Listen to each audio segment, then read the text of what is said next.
બાપાએ શું વાત કરી કે પ્રોફેસર ફ્રિચ જે અક્ષરધામને લીધે આપણી જોડે જોડાયા હતા અને પોતે તો બહુ જ મોટા ઓડિયો વિઝ્યુઅલ એક્સપર્ટ, આમ ફિઝિક્સ ભણેલા, હિટલરની આર્મીની અંદર એ શરૂઆતમાં જોડાયેલા, કારણ કે ત્યાં એ લોકો બળજબરીથી જોડતા હોય એવી રીતના, પછી આગળ વધીને વૈજ્ઞાનિક તરીકે પોતે ફોટોગ્રાફિક, ફિલ્મ મેકિંગ અને ક્રિએટિવ ડિરેક્ટર તરીકે પણ દુનિયાના રાજા રાણીઓ અને દેશોના મોટા મોટા શો કરનાર આ પ્રોફેસર ફ્રિચ. અને એમની બહુ જ ઈચ્છા હતી કે પ્રમુખ સ્વામી મહારાજ પ્રાગ આવે. વારે વારે કે હવે હું એટલે કહું છું, આની પાછળ જે મુદ્દો બાપાએ કીધો ને સમજવા જેવો છે. આ સ્મૃતિનો પ્રસંગ છે અને સ્વામી કોઈ દિવસ હા પાડે નહીં. અને અમને બધાના મનમાં હતું કે સ્વામી પ્રાગ જઈને કરવાનું શું? કોઈ જ નથી. એના કરતા 4 દિવસ લંડનમાં વધારે ન રોકાય, કોઈ કરતા કોઈ નથી. પણ એક વાર જયારે અમે અક્ષરપીઠની લિફ્ટની અંદર બાપા, ઈશ્વર સ્વામી, હું અને રાહુલ સ્વામીના હાથમાં છે ને હરિકૃષ્ણ મહારાજ હતા. એટલે પ્રોફેસર ફ્રિચ અંદર આવી ગયા લિફ્ટમાં. પછી એમને કીધું કે આપે ન આવવું હોય તો વાંધો નહીં, પણ મને કહો હરિકૃષ્ણ મહારાજ ક્યારે આવશે? એટલે સ્વામી એકદમ હસી પડ્યા. સ્વામી કે આને આપણી નાડ પકડી. સ્વામી કે આને આપણી નાડ પકડી, કે એને ખબર છે કે હરિકૃષ્ણ મહારાજ જ્યાં જાય ત્યાં સત્પુરુષ જાય જ, અને એના વગર સત્પુરુષ જાય નહીં. એટલે સ્વામી એટલા બધા રાજી થઈ, લિફ્ટની અંદર બાપાએ હા પાડી દીધી કે અમે આવશું. જે આમંત્રણોથી, તર્કથી, આયોજનથી સત્પુરુષ નથી હા પાડતા, પણ શુદ્ધ પ્રેમ અને ભક્તિથી સ્વામીએ હા પાડી. હવે આવાની વાત તો હતી, અને એની પાછળ પણ પ્રોફેસર ફ્રિચે આખી વિડીયોગ્રાફી કરી બાપાની પૂજાની, અને એક્ઝેક્ટ બાપાની પૂજાની પાઠ બનાવવાની. સ્વામી જગ રાખે તો જગ શોધવાનો, આ કરવાનું, તે કરવાનું, બધું જ. અને ત્યાં મોટો પ્રશ્ન શું હતો? પુરુષો જ બહુ ઓછા. એટલે એની સેક્રેટરીને ધંધે લગાડી, આ તે બધાને આયોજન કરી. અને જયારે બાપા ત્યાં પહોંચ્યા, અહીંયા આર કે પટેલ સાહેબ હતા આપણા સત્સંગી કોલોરામાં, એમણે બધું ત્યાં આયોજન કર્યું. ત્યાં કેટલાય આપણા સ્વયંસેવકો આગળ પહોંચી ગયા હતા. બધું જ બહારનું, તદ્દન જુદું. 3 વસ્તુ સ્વામીએ એમાં પ્રોફેસર ફ્રિચમાં સ્વામીએ ટકોર કરી હતી. ફર્સ્ટ, સત્પુરુષ માટે પ્રેમ. વારંવાર સ્વામીએ કીધું કે પ્રોફેસર ફ્રિચનો ભાવ સારો. આ હું એટલા માટે કહું છું, આ બધું આપણે જગાવવું પડશે તો જ આપણું યુરોપ જાગશે. જેટલી વાર સ્વામી જમવા બેઠા હતા ત્યાં, અને કહું કોઈ જ નહીં, પૂજા પછી પણ કોઈ જ નહીં, પ્રોફેસર ફ્રિચ બેઠા હોય, એનો દીકરો બેઠો હોય, અને વિવેક સાગર સ્વામી ને ઈશ્વર સ્વામી અને બીજા બધા જ સંતો પાછળ, સ્વામી પૂજા કરે. આવી જ રીતે પરિસ્થિતિમાં એક વાર સ્વામી જમતા હતા, એટલે આપણે જે સંત હતા, જે સ્વામીને પીરસતા હતા, એમને કીધું સ્વામી અહીંયા પ્રાગનું દહીં બહુ સારું. એટલે સ્વામી ચમચી લેતા લેતા કે સ્વામી કે પ્રોફેસર ફ્રિચનો ભાવ વધારે સારો. Every time he focus on love to such an extent કે પ્રોફેસર ફ્રિચ માટે સ્વામીએ બધું જ કરવા તૈયાર. એક વાર સ્વામીએ પ્રોફેસર ફ્રિચે કીધું કે સ્વામી અમારી ઈચ્છા છે કે તમે સંતો પહેલી વાર આયા, તમે ધાર્મિક છો, અમારો દેશ ધાર્મિક નથી, અને મેં સાંભળ્યું છે ને મેં વાંચ્યું છે કે સંતના કોઈ દર્શન કરે તો પણ એનું રૂડું થાય. લે કેવો મહિમા કે બાપા કે શું કરવું છે? એ કે બપોરે છે ને વધુમાં વધુ માણસો, જયારે અમારા બપોરે 1 વાગ્યાનો ટકોરો થાય ને અને 2 વાગ્યાના ટકોરા થાય જે મેઇન સ્ક્વેરમાં, ત્યારે વધુમાં વધુ માણસો, બહારના ટુરિસ્ટો છે ને અમારા ટાઉન સ્ક્વેરમાં આવે. એટલે કે બાપા કે એટલે એ કે તમે બધા સંતોને આજ્ઞા કરો કે બપોરે 2 વાગે એ અમારા ટાઉન સ્ક્વેરમાં આવે. તો હવે સંતો બધાને ખબર જ છે ને, હા, જમ્યા પછી હું નથી બોલતો, હા, પણ હવે બપોરે 2 વાગે બધાને જગાડવાના. એટલે બાપા કે હરે સાંગે પ્રોફેસર ફ્રિચનો ભાવ પૂરો કરો. એટલે બધા ટપોટપ સુઈ ગયા 12 વાગે કે જે વાગે. અને પછી સંત સ્વરૂપે હતા તે વખતે. એટલે પ્રોફેસર ફ્રિચે કીધું બધા સંતોને જગાડવા કઈ રીતે, કારણ કે જવાનું હતું 2 વાગે. એટલે એનો નાનો દીકરો હતો ને યાન, એને શીખવાડ્યું કે દરેક સાધુના કાનમાં જઈને જય સ્વામિનારાયણ બોલવાનું તારે. દરેક ના કાનમાં જઈને પેલો બોલે કે જય સ્વામિનારાયણ, એટલે સંત ઉઠે. પછી મને સંત સ્વરૂપ કે એલાર્મ બહુ સારું મોકલ્યું કે કાનો કાન જઈને ઉઠાડે આવ્યા. પછી બધા અમે ગાડીમાં બેઠા ભર બપોરે 2 વાગે. કરવાનું શું? તો પ્રોફેસર ફ્રિચે કીધું કે આખો અમારો જે મેઇન સેન્ટ્રલ એવેન્યુ છે એમાં સંતોએ આમ જવાનું અને આમ ચાલવાનું, બસ. અરે યાર કરવાનું શું? પણ કે ના, તમારે ખાલી સ્ક્વેરમાં ફરવાનું જ આમ. કેમ?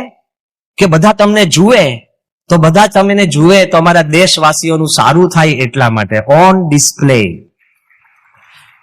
તો વિચાર કરો, આવું તો કોઈ જગ્યાએ. અને બધા જ સંત, કારણ કે બાપાની આજ્ઞાથી કે પ્રોફેસર ફિશનો ભાવ છે આપણે પૂરું કરો, એટલે બધા ગયા. પણ ક્લાઇમેક્સ વોઝ 2:30 વાગે બાપા પોતે જાગીને આવ્યા છે. પ્રમુખ સ્વામી મહારાજ પોતે જાગીને ત્યાં પ્રાગના સ્ક્વેરમાં આવ્યા. અને પ્રાગના સ્ક્વેરમાં આવ્યા અને પ્રોફેસર ફિચ એટલા રાજી થઈ ગયા. ત્યાં એમના બહુ જ મોટા એક સંત, જેનું સ્ટેચ્યુ હતું, અને બહુ ધાર્મિક પુરુષ, એના માટે એને પોતે જીવન હોમ્યું હતું. અને ત્યાં એમને બાપાને ઉભા રાખ્યા કે અમારા સૌથી પ્રિય આ સંત છે અને તમે મારા સૌથી પ્રિય છો, તો બાપા તમે ત્યાં ઉભા રહો. અને પછી શું થયું કે એકદમ પ્રોફેસર ફ્રીચ ત્યાં બાપાની બાજુમાં ઉભા રહ્યા, અને પછી ને ગુણાત્યાન સાંજે જેમ આંગળી કરે ને એમ એને આંગળી કરી. એ કે ફ્રીચતાનંદ કે આ દેશમાં તમારી ઓળખાણ હું આપીશ. સ્વામી વારંવાર એમને કીધું તું, સ્વામી કે એમને સત્પુરુષ માટે પ્રેમ બહુ જુદો છે. સત્સંગ કરાવો છે, love for the Satpurush, love for Mahant Swami અત્યારે શુડ બી પેરામાઉન્ટ. સ્વામીએ આ વાત વારંવાર કરી હતી. બીજી સ્વામીએ વાત કરી હતી પ્રોફેસર ફ્રિચ માટે, જે આપણે બધાને સત્સંગમાં કામ લાગે એવી છે, અને આ યુરોપનો જ પ્રસંગ છે. એ બીજી વાત શું? સ્વામી એક વાત કરી હતી કે એને સેવા કરવાનું જોમ છે. સેવા કરવાનું જોમ એટલે કે એને મનમાં એવું હતું કે પ્રમુખ સ્વામી મહારાજ માટે હું શું ના કરું. 3 દિવસ રહેવાના હતા પ્રાગમાં, કોઈ પણ સત્સંગી માત્ર નહીં. તો એમણે એક ક્રૂઝ ગોઠવ્યું, ક્રૂઝ. અને ક્રૂઝની અંદર બધા જ ધોળિયાઓ, રિપોર્ટરો, 10-15 બધા રિપોર્ટરો, જેને કોઈ આપણી ભાષા આવડે નહીં, બાપાને પોતાની ગાડીમાં પ્રોફેસર ફ્રીચને બેસાડ્યા. અને પછી પ્રોફેસર ફ્રીચ સ્વામીને કહે કે સ્વામી તમારે છે ને થોડું બોલવાનું છે. પછી બ્રહ્મવિહારી સ્વામી એનું ભાષાંતર કરશે અંગ્રેજીમાં, અને પછી હું એનું છે ને ચેક ભાષાની અંદર ભાષાંતર કરીશ. એટલે મેં કીધું તમે ડાયરેક્ટ જ કેમ ના કરો ભાષાંતર? એ કે પણ આ લોકોને શંકા જાય ને કે આને આવડતું નથી ગુજરાતી. કેટલો સૂક્ષ્મ વિચાર કે આને ગુજરાતી આવડતું નથી તો એને કેવી રીતના સીધો ભાષાંતર કરે? એટલે તમારે અંગ્રેજીમાં કરવું જ પડે. મેં કીધું આ વાંધો નહીં. હવે આ તો જે બન્યું એ કહું છું, આખું એક ક્રૂઝ કર્યું. એમાં બધા સંતો, આવા 10-12 રિપોર્ટરો, બાપા બેઠા. એમાં એક માત્ર જે ઇન્ડિયન હતા ને, તે વખતે પ્રાગની અંદર, એને પણ આપણે આમંત્રણ આપ્યું હતું ફોન કરીને કે તમે આવજો, આવા ભારતથી સંત આવ્યા છે. તે ક્રૂઝમાં આવ્યા ને તો ભેટમાં દારૂની બોટલ લઈને આવ્યા હતા. કે આ દારૂની બોટલ, મેં કીધું એ ભાઈ આપણે આ દારૂની બોટલ બહાર રાખો, તમે આપી દો. કે બહુ મોંઘી છે. મેં કહ્યું ભાઈ મોંઘી છે બરાબર છે, આ સત્સંગ સભા છે, એને એટલું ખબર નહીં કે ગિફ્ટમાં શું લવાય એ ટાઈપનો. એનો કઈ હું કઈ ખરાબ નથી બોલતો, પણ ધર્મ, ધાર્મિક વાતો માટે કોઈ જ વિચાર કે સૂઝ હતી નહીં. એ બોટલ બારે મુકાવી, એ અંદર બેઠા. અને પછી પ્રોફેસર ફ્રીચ બાપાની બાજુમાં બેઠા, અને બાપાને કીધું કે હવે તમે બોલો. એટલે મેં બાપાને કીધું તું કે તમે છે ને, તમે તો જે ભાષામાં બોલો, ગુજરાતી બોલો તો ગમે તે, હું એનું અંગ્રેજી કરવાનો જ છું. એટલે સ્વામીએ હિન્દી શરૂ કર્યું. ત્યાં સ્વામી હસે છે. સ્વામી હિન્દી શરૂ કર્યું, અને 5 મિનિટ, 10 મિનિટ, હવે અમે 5 જ મિનિટ બોલવાનું હતું, કારણ કે પ્રોફેસર ફ્રીચનું પણ બધું એક્સપાયર થઈ જાય ને 5 મિનિટમાં. અને સ્વામી 18 મિનિટ હિન્દી ચાલુ રાખ્યો. બધા જ આ બધા યુરોપિયન બધા જ આમ જોયા કરે ને બધું, પણ 18 મિનિટ એમણે હિન્દી ચાલુ રાખ્યું બાપાએ. હું સ્વામીને એક્શન કર્યા કરું. મેં કહ્યું બાપા હવે બંધ કરો, આમ આમ આમ. તો સ્વામી કે આપ સબ ઇધર આયે હે, આ છે તે છે, ને બોલ્યા જ કરે. અમે બધા હાંફી ગયા. ઓકે. અને પછી જેવું એ પત્યું એટલે પછી મેં થોડુંક ટૂંકમાં અંગ્રેજી કર્યું, અને પ્રોફેસર ફ્રીચે તો બહુ જ સારું, એકદમ છટાદાર કમ્પ્લીટ એમને છે ને ચેક ભાષાની અંદર બધા જ રિપોર્ટર રાજી થઈ ગયા. શું બોલ્યા અમને ખબર નથી, કારણ કે એમને ઉમેરીને બોલ્યા હશે બધું જે કઈ બોલ્યા હોય. પછી તો એટલું બધું બધાને રાજીપો થયો કે બાપા, મેં પછી તરત બાપાને કીધું, જેવું પ્રવચન પત્યું, મેં કીધું બાપા આ તમે ખોટું લાંબુ કર્યું. અને મેં કીધું કે આ તો તમે ગુજરાતીમાં બોલ્યા હોત તોય વાંધો નતો, આ પતી ગયા પછી. અને મેં કીધું કે સ્વામી આપ હિન્દીમાં બોલ્યા, કઈ જરૂર નથી, આ તો બધું પહેલેથી ગોઠવેલું જ હતું. સ્વામી કાંઈ ના બોલ્યા ત્યારે. એમાં પછી બધા રિપોર્ટરો છે ને બાપા પાસે, એક રિપોર્ટરે ડાયરી ધરી, બાપા કંઈક લખી આપે. એટલે મેં કીધું કે બાપાએ મને બોલાયો, મને કે હવે કઈ ભાષામાં લખું? મેં કીધું કે બાપા આમાં તો તમારી સાઈન કરો, તમારા હસ્તાક્ષરની કિંમત છે. સ્વામી કે તે વખતે સ્વામી કે અમારી વાણીની કિંમત છે. 18 મિનિટ સત્પુરુષનો અવાજ સાંભળે એટલે એના જીવનમાં પરિવર્તન આવે આવે અને આવે. પ્રોફેસર ફ્રિચના દિલમાં હતું, his love for Pramukh Swami was intense, but his passion for seva. હું આપ સૌને વાત કરું છું કે એકલો પ્રેમ પૂરતો નથી. આપણે મંદિર કે સત્સંગ જગાવવો હોય તો passion, you will need passion for seva. સેવા કરવી પડે, હાકલ થાય ત્યારે આવવું પડે. ઘણાના મનમાં છે કે અમે બહુ દૂરથી આવ્યા. શું દૂરથી? અક્ષરધામમાંથી સત્પુરુષ આવ્યા છે આપણી માટે. આપણે કયા દૂરથી આવ્યા છે? પેશન ફોર સેવા ઇઝ ઇક્વલી ઇમ્પોર્ટન્ટ. અને થર્ડ વાત જે સ્વામીએ પ્રોફેસર ફ્રિચની વાતમાંથી આપણને શીખવાડી, પર્સનલ સેક્રિફાઈસ. 2 વાત મેં આપને કરી ને, યુરોપ રંગવું છે, મંદિર કરવું છે, પણ આપણે હોમાવવું છે. પર્સનલ સેક્રિફાઈસ એટલે, લેટ મી એક્સપ્લેન, કે પ્રોફેસર ફ્રિચ એને એક બહુ જ મોટો એનો સ્ટુડિયો હતો. એમને પ્રમુખ સ્વામીને વારંવાર કીધું કે સ્વામી આ સ્ટુડિયો હું તમને આપું 1994માં. અને આ સ્ટુડિયોમાં આપણે પ્રથમ બીએપીએસ હિન્દુ મંદિર બનાવીએ. આ મારો સ્ટુડિયો હું બીએપીએસ સંસ્થાને આપવા તૈયાર છું. Personal sacrifice. એ કઈ સત્સંગી અને સભામાં બેઠા હોય અને આપણા ફૂલ આપણું બધું વાંચતા હોય એવું નહોતું. પણ એને આખો સ્ટુડિયો આપવા માટે એને સ્વામીને વાત કરી. પછી એનો વિચાર શું હતો કે હવે જે શક્ય બને એ કે સ્વામી તમે તો ગોંડલમાં હો તો તમારે તો ગોંડલની જ મૂર્તિના દર્શન કરવાના ને. એટલે હું અમારા સ્ટુડિયોમાં ફર્સ્ટ ઓડિયો વિઝ્યુઅલ મંદિર. સવારે આરતી કરો એટલે ગોંડલની મૂર્તિઓ આવે, બપોરે થાળ કરો એટલે બોચાસરની મૂર્તિઓ આવે, સાંજે ઠાકોરજીને તમે જગાડો એટલે અમદાવાદની મૂર્તિઓ આવે, અને પછી જયારે પોઢાડો એટલે ભાદરાની મૂર્તિઓ આવે. અને સ્વામી એટલા બધા ખિલખિલાટ હશે. 1994માં એક આઈ કેન બી એવરીવેર. હું આ મંદિર, એટલે આ મંદિર તમે લો. ત્યાં કોઈ સત્સંગી નહીં, આરતી કરનાર નહીં, કોઈ માણસ નહીં. એને બહુ જ આ પ્રેમથી સ્વામીને વિનંતી કે તમે આ લો ને લો. તે વખતે સ્વામીએ જે વાત કરી એ વાતની હું ઉલ્લેખ કરું છું. સ્વામી બોલ્યા કે યુરોપમાં સત્સંગ કરાવવો હોય તો પ્રોફેસર ફ્રિચ જેવા પ્રોફેસર ફ્રિચ જેવા ભક્તિવાળા અને સેવાવાળા અને પોતે ભોગ આપનાર આવા 2 વ્યક્તિ તૈયાર થાય તો આખું યુરોપ રંગાઈ જાય. I want to ask you, આપણે બધાએ પણ એ પણ લેવું પડે. What can you do for the satsang in Europe? And you are doing. I'm not saying you're not doing. પણ એની જે ભક્તિ હતી ને એ સમજણવાળી ભક્તિ હતી. હવે છેલ્લી વાત કરી અને આપણે પૂરું કરીએ. કેમ કે એની ભક્તિ કેવી સમજણવાળી. બધા કાન ખોલીને સાંભળજો. અને આ બાપાએ પ્રમાણ આપ્યું છે. ઓફકોર્સ આપણે કહીએ કે એને સ્વામીને કીધું કે મેં 700 તમારા ફોટા પાડ્યા પણ એક પણ ફોટો મૂકી દેવા જેવો છે નહીં. એટલી અદભુત ભક્તિ હતી.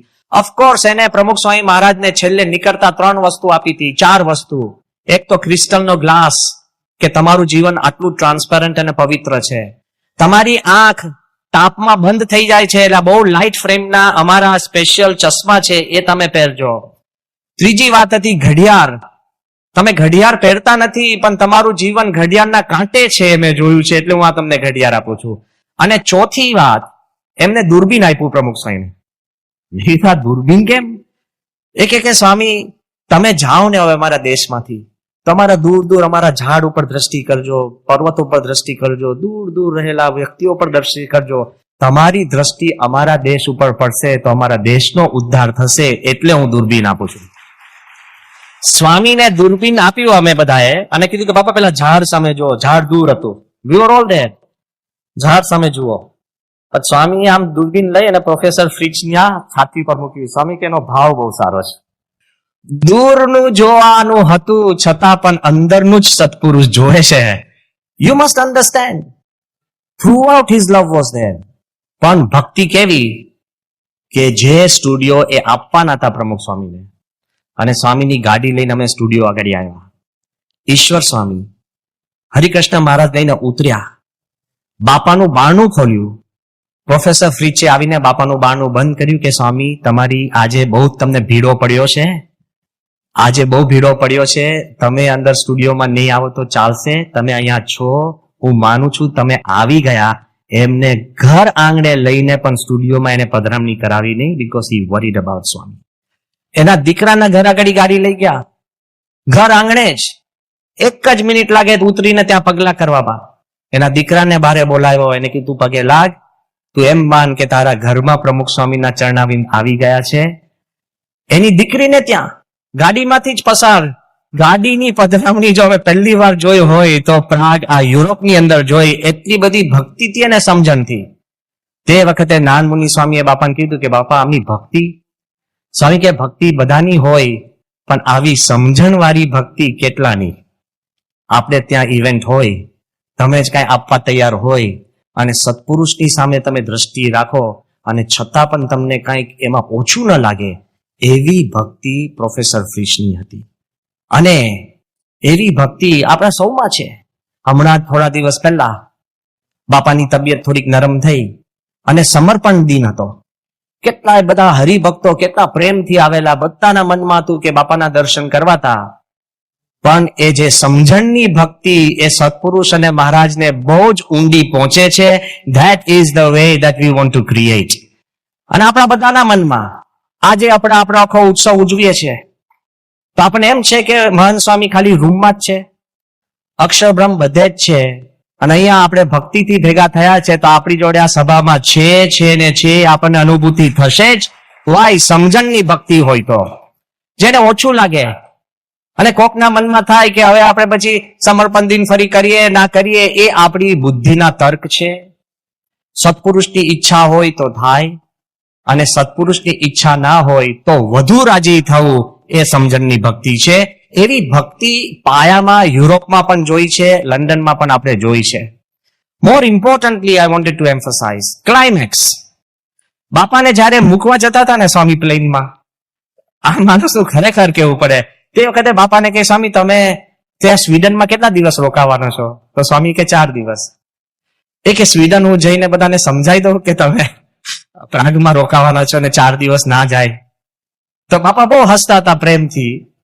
એટલે સ્વામી કે બહુ હસતા હતા. પછી એમણે કીધું, બાપાને ત્યાં પ્લેનમાં લઈ અને પછી સ્વામી કે સ્વામી હવે તમે આવો ત્યારે આટલા સંતો નહીં, 100 સંતોને લઈને આવો. તમે ચિંતા ના કરતા, તમારા માટે હું વ્યવસ્થા કરીશ. આ સૌને તમારો નિયમ નથી ખબર તો હું સમજાવીશ, પણ તમે સંતોને લઈને આવો અને આપણે યુરોપની અંદર સત્સંગ કરાવો છે. એનો સંકલ્પ ત્યારથી બાપાની આગળ એને અર્પણ કર્યો હતો. But the height of it, જ્યારે પધાર્યા બાપા પ્લેનમાં બેઠા ને, એ ફરી હરિકૃષ્ણ મહારાજ પાસે ગયા અને હરિકૃષ્ણ મહારાજને શું કીધું? Come back. હરિકૃષ્ણ મહારાજને લઈને તે વખતે સ્વામી બોલી ગયા, સ્વામી કે આના જીવમાં હરિકૃષ્ણ મહારાજ કરી ગયા છે, એટલે સાથે સંપૂર્ણ સત્સંગ પણ ગરી ગયો છે. એ વધારે ઇમ્પોર્ટન્ટ છે. આપણી પેશન, આપણો લવ ફોર સત્પુરુષ, પેશન ફોર આવર સેવા અને સેક્રિફાઈસ, કહેતા કે પર્સનલ સેક્રિફાઈસ થી આ સત્સંગ થાય છે. કોઈ એમ માનતા નહીં કે તમારો સંકલ્પ નાનો છે, પણ આ પ્રમુખ સ્વામીનો સંકલ્પ છે ને મહંત સ્વામીનો સંકલ્પ છે, યોગી બાપાના શબ્દો છે. આપણે તો નિમિત્ત જ બનવાનું છે.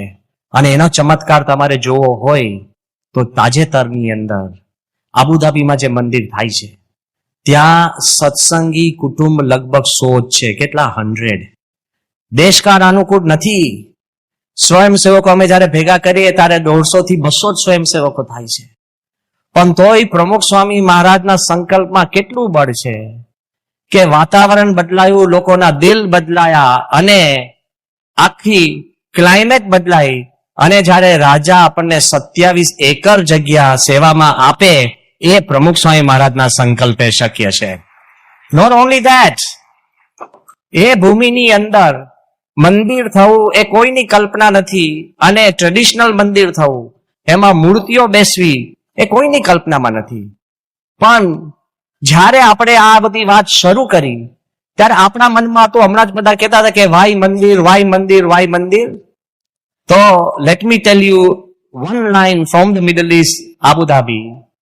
આપણે બોલીએ એના કરતા 25 મે પહેલી વાર આખા કદાચ વિશ્વમાં એવું બન્યું હોય, કોઈ ધાર્મિક સ્થાનની અંદર 30 એમ્બેસેડર જો આવે from Afghanistan to New Zealand to Brazil, અને બધાએ બે મોઢે વાત કરી કે this mandir will change the climate of our world. આ મંદિર છે વિલ બી સિવિલાઇઝેશનલ. આ મંદિરની અંદર સંવાદિતા ઊભી થશે અને શાંતિ સર્જાશે. એક બ્રાઝિલના એમ્બેસેડર તો એવું બોલ્યા કે this is a pearl in the deserts. અને તમે જો જોવા જાઓ, આ ઘણા બધા એમ્બેસેડરોને આપણે વાત કરી કે પ્રમુખ સ્વામીના સંકલ્પે થયું, તો બધા મને ખાનગીમાં મળવાયા. મને કીધું તમારા ગુરુના બીજા કયા કયા સંકલ્પો હતા? If the world is celebrating the sankalps of Pramukh Swami, then we should create the sankalps of Pramukh Swami and Mahan Swami. આપણે એમના સત્સંગી છે એવું જો આપણા મનમાં દ્રઢ થાય તો ક્યારેય આપણે પાછું પડવાનું ના થાય, જોવાનું ના થાય. આ સત્સંગ થવાનો જ છે. યુરોપ રંગવું એમનો સંકલ્પ છે.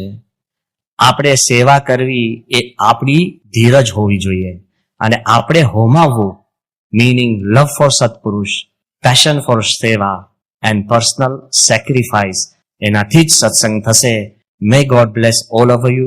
And I always wanted to say something in French. Je suis content de vous voir. Thank you very much.